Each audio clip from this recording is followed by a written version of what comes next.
नमस्कार, स्वागत है आपका आपके सितारे में और मैं हूं प्राची आपके साथ। शास्त्रों के अनुसार हनुमान जी सबसे जल्दी प्रसन्न होने वाले देवता बताए गए हैं। जिन लोगों पर बजरंगबली कृपा करते हैं उनकी किस्मत रातों रात बदल जाती है। यदि आप भी हनुमान जी की कृपा से किस्मत चमकाना चाहते हैं तो हम आपको बताएंगे कुछ ऐसी खास बातें जिन्हें करने से होगी आपकी मनोकामना पूरी। और ये सब जानेंगे, आपको बताएंगे हम आज के महाउपाय में, और साथ ही जानेंगे आज का राशिफल। तो देर कैसे, शुरू करते हैं आपके सितारे। हनुमान जी को करेंगे प्रसन्न तो होगी आपकी हर मनोकामना पूरी। जानिए पंडित वैभव नाथ शर्मा से हनुमान जी को खुश करने के उपाय। आपके सितारे में आप अपनी हर परेशानी का हल प्राप्त कर सकते हैं और अपने सवाल पूछ सकते हैं। स्टूडियो में साथ देने के लिए मौजूद हैं विश्वविख्यात ज्योतिषाचार्य और वास्तुशास्त्री पंडित वैभव नाथ शर्मा। आचार्य जी, आपका हार्दिक स्वागत है। जय हनुमान। तो यदि आपके मन में भी कोई सवाल है तो आप भी हमें कॉल कर सकते हैं। हमारे नंबर्स आपकी टीवी स्क्रीन पर फ्लैश किए जा रहे हैं। आप हमें हमारे टोल फ्री नंबर पर भी कॉल कर सकते हैं। तो चलिए सबसे पहले आचार्य जी से जान लेते हैं आज का पंचांग। जी बिल्कुल, आज का पंचांग इस प्रकार है। विक्रम संवत 2072 मास चल रहा है चैत्र का, और चैत्र मास के शुक्ल पक्ष की आज एकादशी तिथि है। सोमवार का दिन है, नक्षत्र है पुष्य, योग है सुकर्मा और करण है वाणिज्य। चलिए अब जान लेते हैं कि 12 राशियों का क्या हाल है, आज का दिन उनका कैसा रहने वाला है। सबसे पहले बात करेंगे मेष राशि की। मेष राशि वाले जातक लोगों के लिए आज किसी भी कार्य को आरंभ करने से पहले उस कार्य के विषय में आपको पूरी जानकारी प्राप्त कर लेनी चाहिए। आज के दिन को शुभ बनाने के लिए ओम शिवाय नमः मंत्र का 108 बार जाप कर लेना आपके लिए सर्वोत्तम होगा। मानसिक थकान और उदासीनता को आप अपने ऊपर हावी मत होने दीजिए। चलिए अब जान लेते हैं कि वृषभ राशि वाले आज के दिन को अच्छा बनाने के लिए क्या उपाय करें। वृषभ राशि वाले जातक लोगों के लिए आज का दिन है काम करने का और अपने कार्य में लाभ प्राप्त करने का और वृद्धि प्राप्त करने का। संतान संबंधी विषयों पर क्रोध करने से आज थोड़ा सा बचना चाहिए। आज के दिन को शुभ बनाने के लिए ओम शाश्वताय नमः मंत्र का 108 बार जाप कर लेना आपके लिए सर्वोत्तम होगा। आज आप यात्रा न करें तो आपके लिए ज्यादा उत्तम है। और अब जान लेते हैं कि मिथुन राशि वाले आज क्या उपाय करें। मिथुन राशि वाले जातक लोगों को आज की दिनचर्या में किसी भी प्रकार के वाद विवाद और लड़ाई झगड़े से आपको दूर रहना चाहिए। इसी में आपका स्वार्थ, आपकी भलाई निहित है। आज काम को बहुत साफ सुथरे तरीके से करना चाहिए। किसी भी प्रकार का रिस्क या जोखिम लेने से बचना है। आज के दिन को शुभ बनाने के लिए ओम शांताय नमः मंत्र का 108 बार जाप कर लेना आपके लिए सर्वोत्तम होगा। आज क्रोध करने से बचना चाहिए। चलिए अब जानते हैं कि कर्क राशि वाले आज के दिन को शुभ बनाने के लिए क्या करें और क्या न करें। कर्क राशि वाले जातक लोगों को आज आपको यश और कीर्ति दोनों की ही प्राप्ति होने वाली है। आज किस्मत का साथ आपके साथ बना हुआ है। अपनी भावनाओं को नियंत्रित रखते हुए कार्य करेंगे तो काफी सफलता प्राप्त कर सकते हैं। आज के दिन को शुभ बनाने के लिए ओम शक्ति संयुक्ताय नमः मंत्र का 108 बार जाप कर लेना आपके लिए सर्वोत्तम होगा। निवेश के लिहाज से यह समय बहुत अच्छा नहीं है, निवेश से बचना चाहिए। चलिए अब जानते हैं कि सिंह राशि वाले आज क्या उपाय करें। सिंह राशि वाले जातक लोगों के लिए आज की दिनचर्या में आपको पढ़ाई लिखाई में खूब मन लगाना चाहिए। अपने पारिवारिक मसलों को समाप्त करने के लिए आज कोई अहम फैसला आपको लेना पड़ सकता है। आज की दिनचर्या को शुभ बनाने के लिए ओम वीत भयाय नमः मंत्र का 108 बार जाप कर लेना आपके लिए सर्वोत्तम होगा। झूठ बोलने से बचना चाहिए। चलिए अब जान लेते हैं कन्या राशि वालों का आज का राशिफल। कन्या राशि वाले जातक लोगों के लिए आज की दिनचर्या में चीजें आपके अनुसार चलने वाली हैं। जैसा आप चाहते थे वैसी ही चीजें आपके लिए घटती चली जाएंगी। किसी विषय पर लोग आपकी राय जानने का प्रयास कर सकते हैं, तो बहुत सोच समझ करके आपको अपने विचार व्यक्त करने चाहिए। आज के दिन को शुभ बनाने के लिए ओम विभुदेश्वराय नमः मंत्र का 108 बार जाप कर लेना आपके लिए सर्वोत्तम होगा। आज ऐसा कोई भी व्यवहार ना करें जिससे किसी के दिल को, किसी की भावना को ठेस पहुंचे। तो अब जान लेते हैं तुला राशि वालों का आज का दिन कैसा रहने वाला है। तुला राशि वाले जातक लोगों के लिए आज की दिनचर्या में यदि आपने अपने खान पान पर सही ध्यान नहीं दिया तो आपको स्वास्थ्य संबंधी परेशानियां परेशान कर सकती हैं। तो अपने स्वास्थ्य का ध्यान रखें, खान पान का आपको ध्यान रखना चाहिए। आज के दिन को शुभ बनाने के लिए ओम विनायकाय नमः मंत्र का 108 बार जाप कर लेना आपके लिए सर्वोत्तम होगा। आज किसी से बहुत प्रसन्न होकर के बहुत बड़े वादे, बड़े कमिटमेंट करने से बचना चाहिए। अब जानते हैं कि वृश्चिक राशि वाले जातक आज के दिन को अच्छा व्यतीत करने के लिए क्या उपाय करें। वृश्चिक राशि वाले जातक लोगों के लिए आज काम बहुत ज्यादा होगा, लेकिन कार्य का दबाव आपके ऊपर होगा। उसके साथ साथ आपको अपने लिए और मनोरंजन के लिए कुछ समय निकालने का प्रयास जरूर करना चाहिए। आज के दिन को शुभ बनाने के लिए ओम विधये नमः मंत्र का 108 बार जाप कर लेना आपके लिए सर्वोत्तम होगा। निर्णय लेने में बहुत जल्दीबाजी मत करिए, बहुत सोच विचार करके ही निर्णय करना चाहिए। चलिए अब जानते हैं कि धनु राशि वाले आज क्या उपाय करें। धनु राशि वाले जातक लोग, यदि आप कहीं इंटरव्यू के लिए जा रहे हैं तो आज आपको ये जॉब मिल जाए ऐसी संभावना आपके लिए बनती है। बहुत अच्छी परिस्थितियां हैं, लेकिन जब आप इंटरव्यू के लिए निकलें उससे पहले भगवान गणेश का ध्यान ओम विघ्न राजाय नमः मंत्र के साथ आपको जरूर करना चाहिए। इस मंत्र का 108 बार जाप करके घर से निकलिए। किसी भी प्रकार का विघ्न होगा, बाधा होगी, वो दूर हो जाएगी।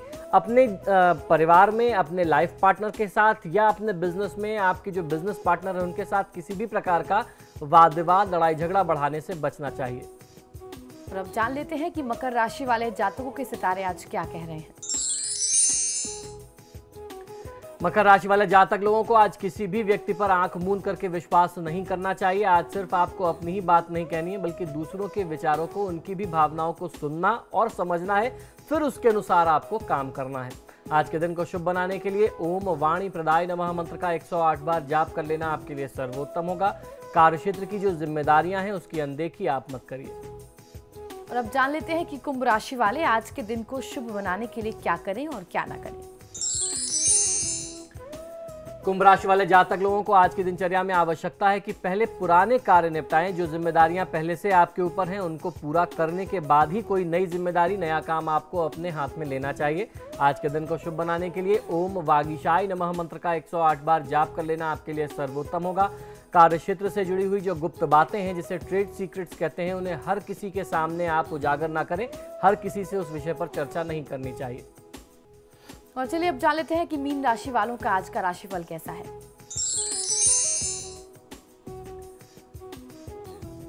मीन राशि वाले जातक लोगों के लिए आज धैर्य से काम लेने की आवश्यकता है। किसी भी व्यक्ति के बारे में कोई फैसला या निर्णय करने से आज बचना चाहिए। आज के दिन को शुभ बनाने के लिए ओम वरदाय नमः मंत्र का 108 बार जाप कर लेना आपके लिए सर्वोत्तम होगा। मानसिक थकान और उदासीनता को आप अपने ऊपर हावी मत होने दीजिए। और चलिए अब वक्त कॉलर लेने का हो गया है। हमारी पहले कॉलर दीपमाला लखीमपुर खीरी से जुड़ गए हैं। जी बताएं, आपकी क्या समस्या है। हेलो जी बताइए। नमस्ते। हेलो जी बताइए, सुन रहा हूँ आप। हाँ पंडित जी, हम यहाँ लखीमपुर से दीप मालिका सिंह बोल रहे हैं जी। हमें पूछना है सर पंडित जी, हमारा जन्म है रायबरेली का जी, और सन 81 जी, और आषाढ़ महीना आषाढ़ का है। तारीख और महीना प्रॉपर बताइए। आषाढ़ महीना 81 के लिए फिर पंचांग की आवश्यकता पड़ेगी और टीवी में इतना समय नहीं होता। अच्छा, तो पंडित जी जो मार्कशीट पे हमारी है उस पर 25/3/81 है जी। हाँ, मार्कशीट के अनुसार 25/3/81 देखिए, मार्कशीट के अनुसार प्रश्न का जवाब नहीं दिया जा सकता, वो ठीक नहीं होता। आप अपना प्रश्न करिए, मैं प्रश्न लग्न से जवाब देता हूँ। अच्छा पंडित जी, हमें ये जानना है कि मतलब हमें हमारी नौकरी कब तक लगेगी। हम चाह रहे हैं टीचिंग लाइन में कि हमारी नौकरी लग जाए कहीं। बिल्कुल। देखिए, 24 अप्रैल 2015 के बाद से इस प्रश्न लग्न के अनुसार आपकी नौकरी, और खासतौर पर आपने टीचिंग क्षेत्र में कहा, तो बहुत अच्छी संभावना उसके लिए बनती है। 24 अप्रैल 2015 के बाद से ऐसा संयोग बनेगा और इसके लिए आपको भगवान गणेश की पूजा आराधना पूरे मनोयोग से, पूरी श्रद्धा से करनी होगी। अच्छा, दिनेश हमारे अगले कॉलर हमारे साथ जुड़ गए हैं। जी दिनेश बताएं, आपका क्या सवाल है। क्या राम पंडित जी। जी नमस्कार, बताइए। हाँ, मैं बच्चे के बारे में पूछ रहा हूँ। मैं 26/10/91, समय रात्रि 11:35, उसके करियर के बारे में और उसकी पढ़ाई के बारे में। जी, जन्म स्थान बता दीजिए बच्चे का। भवानी मंडी, राजस्थान। देखिए, जातक के जन्म पत्रिका के अनुसार राहु की महादशा में चंद्रमा की अंतर्दशा रहेगी। ये पढ़ाई का समय बहुत ही महत्वपूर्ण समय है। इस समय में बच्चा थोड़ा सा भ्रमित, थोड़ा परेशान हो सकता है, अपने डिसीजन सही नहीं कर पाएगा। तो किसी भी प्रकार की जोर जबरदस्ती या दबाव इसके ऊपर नहीं देना चाहिए। इनको आप जितनी मित्रता के साथ, जितनी सहूलियत के साथ आप इनको सुझाव दे सकें, अच्छा मार्गदर्शन कर सकें, वो करना चाहिए। किसी भी प्रकार का दबाव आपको इस समय में नहीं बनाना चाहिए, अन्यथा ये बच्चा, ये जातक, कुछ ऐसे भी योग हैं कि जिसमें ये गलत रास्ते पर भी जा सकता है, गलत राह भी पकड़ सकता है या गलत संगत हो जाए। तो सबसे पहले तो इनकी मित्र मंडली का आपको ध्यान देना चाहिए और इनको समय समय पर आप अच्छे सुझाव देते रहें, भविष्य के बारे में इनका मार्गदर्शन करते रहें। किसी भी प्रकार का दबाव बनाने की आवश्यकता नहीं है। इस समय में पूरा परिवार और ये जातक स्वयं यदि हनुमान जी की पूजा आराधना करते हैं तो इनको बहुत अच्छा लाभ मिलेगा, क्योंकि राहु की दशा चल रही है और राहु सही मायने में इनके लिए बहुत ज़्यादा अनिष्टकारी है। तो हनुमान जी की पूजा से इनका कल्याण निश्चित हो जाएगा। नैना मैठी से अगली दर्शक हमारे साथ जुड़ गई हैं। जी नैना, बताएं क्या आपका सवाल है? हेलो जी बताइए। जी प्रणाम। जी नमस्कार, बताएं। जी हमें अपने भाई के बारे में पूछना है। उनकी जन्म तिथि है 12/11/1996। जी। तो सुबह के 11:05। जी। और स्थान है प्रतापगढ़। जी। इनका भविष्य कैसे होगा और इनकी नौकरी लगेगी या नहीं? देखिए, नौकरी के लिए तो योग इनकी कुंडली में बने हुए हैं। बुध की महादशा में मंगल की अंतर्दशा चल रही है। इस समय प्रयास करेंगे तो नौकरी जरूर मिल जाएगी, लेकिन भाग्य स्थान में राहु के साथ शुक्र का संयोग इनके भाग्य को कमजोर करता है। नाना प्रकार के विघ्न इनके जीवन में, इनके करियर में आते रहेंगे। इनका कर्म भाव शुक्र का है। शुक्र अपने से 12वें बैठा हुआ भाग्य स्थान में राहु के साथ, ये बहुत अच्छा योग नहीं है। तो आप अपने परिवार से, अपने अभिभावकों से बात करके राहु, केतु और शुक्र का निदान कराइए। आपके भाई को बहुत अच्छा लाभ मिलेगा। गणेश चालीसा, गणेश चतुर्थी का ये पाठ समय समय पर करते रहें, रोज करें तो बहुत अच्छा है, बहुत अच्छा फायदा मिल सकता है। कुलदीप अगले दर्शक जुड़ गए हमारे साथ। जी कुलदीप, बताएं क्या समस्या है आपकी? हाँ जी नमस्कार जी पंडित जी। जी नमस्कार, बताइए। हाँ जी, मेरा जन्म तारीख है 30/1/1988 और जन्म का समय है दोपहर के 12:50 शनिवार के दिन और जन्म स्थान है गंगापुर सिटी। जी एक बार फिर से आप अपना जन्म विवरण दोहराइए, आपकी आवाज साफ नहीं आ रही। हाँ जी, 30 जनवरी 1988। जी। और जन्म का समय है 12:50 दिन के। जी। हाँ जी, मैं ये पूछ रहा था कि सरकारी योग, नौकरी के योग के बारे में पूछ रहा था पंडित जी। जी। ये कब तक बनेगा और कैसे क्या करना पड़ेगा इसके लिए? जी बिल्कुल, देखिए सरकारी नौकरी का योग आपकी कुंडली में बहुत अच्छा बनता है। आप अगर प्रयास करें तो निश्चित ही आपको सफलता मिल सकती है और सफलता प्राप्ति के योग आपकी कुंडली में जो है वह 27 अक्टूबर 2015 के बाद से बनते हैं। 27 अक्टूबर के बाद कह सकते हैं कि ये योग और ज़्यादा प्रभावी हो जाएगा। वर्तमान समय में चंद्रमा की महादशा में राहु की अंतर्दशा चल रही है। अगर आप कर सकते हैं तो आपको करना ये चाहिए कि रोज नियम से भगवान शिव के मंदिर जाएं और भगवान शिव पर थोड़ा सा कच्चा दूध, उसमें कुछ मीठा शक्कर या शहद मिला करके 1 चम्मच काला तिल डाल करके आप महादेव के ऊपर अर्पित करें। तो इससे अभी से अगर आप ये करना शुरू करते हैं तो आपको बहुत अच्छा फायदा मिलेगा। और इस उपाय को करने के साथ साथ ओम नमः शिवाय मंत्र का जाप करना चाहिए। साथ ही साथ आप अपनी तैयारियां आप करते रहें और जैसे ही ये योग समाप्त होगा, राहु का ये जो संयोग चल रहा है, अंतर्दशा समाप्त होगी, तब तक आप इतनी साधनाएं कर चुके होंगे, आपकी इधर अपनी तैयारियां चल रही होंगी और योग आते ही आपको उसका फायदा मिल जाएगा। बहुत ज़्यादा इंतजार नहीं करना पड़ेगा। तो इस छोटे तरीके से आप बहुत अच्छा फायदा कर सकते हैं। अगर आप रोज महादेव के मंदिर नहीं जा सकते तो कम से कम सोमवार के सोमवार आपको जाने का प्रयास जरूर करना चाहिए। फिलहाल यहाँ वक्त एक छोटे से ब्रेक का हो गया है। ब्रेक के बाद जानेंगे आज का महाउपाय, तो बने रहिए हमारे साथ।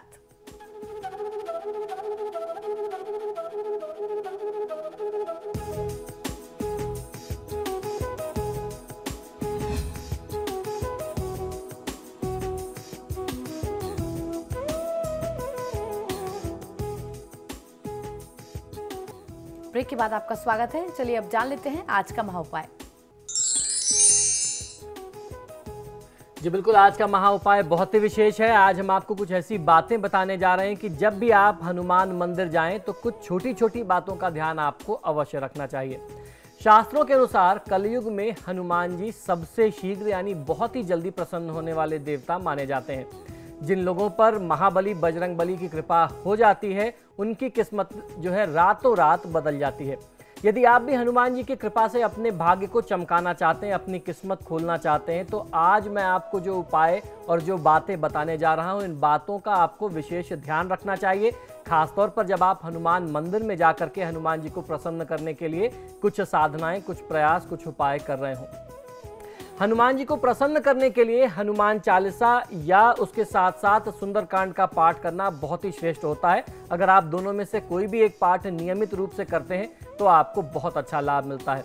दोपहर के समय में बजरंग बली को गुड़, घी और गेहूं के आटे से बनी हुई रोटी का चूरमा अर्पित किया जा सकता है। अगर आप हनुमान जी को प्रसन्न करने के लिए कुछ विशेष अनुष्ठान कर रहे हैं, जिसे सकाम अनुष्ठान कहते हैं, अगर आपकी कोई बहुत बड़ी प्रॉब्लम, कोई खास समस्या है, उस समस्या से मुक्ति के लिए आपने कोई संकल्प ले रखा है कि आप हनुमान चालीसा का, बजरंग बाण का, हनुमान अष्टक का या सुंदरकांड का पाठ करेंगे, तो उस पाठ को करते समय जो हनुमान जी के प्रिय भोग हैं, वो आटे का चूरमा हो सकता है, गुड़ और चने का प्रसाद हो सकता है, जो भुना चना और गुड़ होता है उसका भी भोग हनुमान जी को लगता है। इसके साथ शहद और मुनक्के का भोग हनुमान जी को अर्पित किया जाता है। इन भोग को समर्पित करके आप हनुमान जी की पूजा आराधना करेंगे तो आपको फायदा मिलेगा। हनुमान जी को शाम के समय में फल, खासतौर पर लाल फल जो है उनको ज़्यादा प्रिय हैं। उसके अलावा आम, केला, अमरूद, सेफल आदि का भोग आप संध्या समय में, संध्या काल में अर्पित कर सकते हैं। सुबह के समय में हनुमान जी को प्रसाद के रूप में गुड़, चना, नारियल और लड्डू अर्पित किया जाना चाहिए।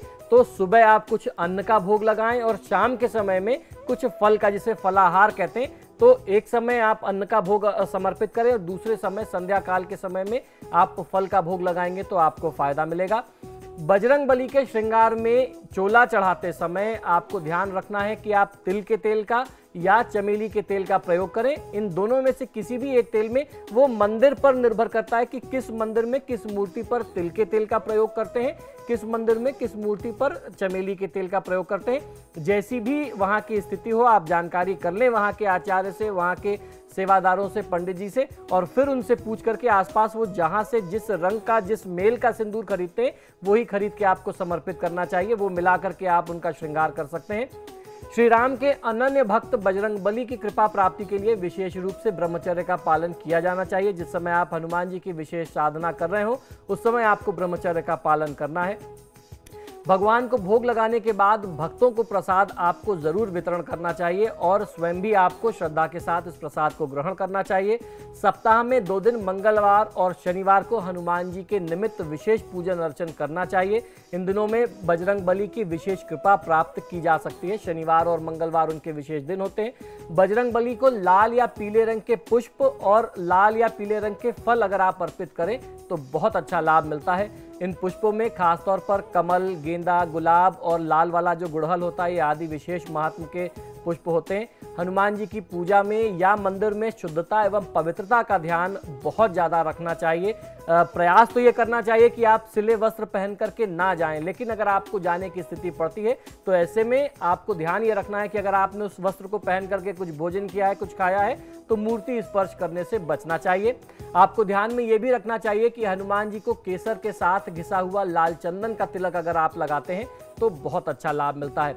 अक्सर महिलाएं ऐसा प्रश्न करती हैं कि उनको किसी ने बता दिया, कहीं उन्होंने पढ़ लिया कि हनुमान चालीसा का पाठ महिलाएं या कन्याएं नहीं कर सकती हैं।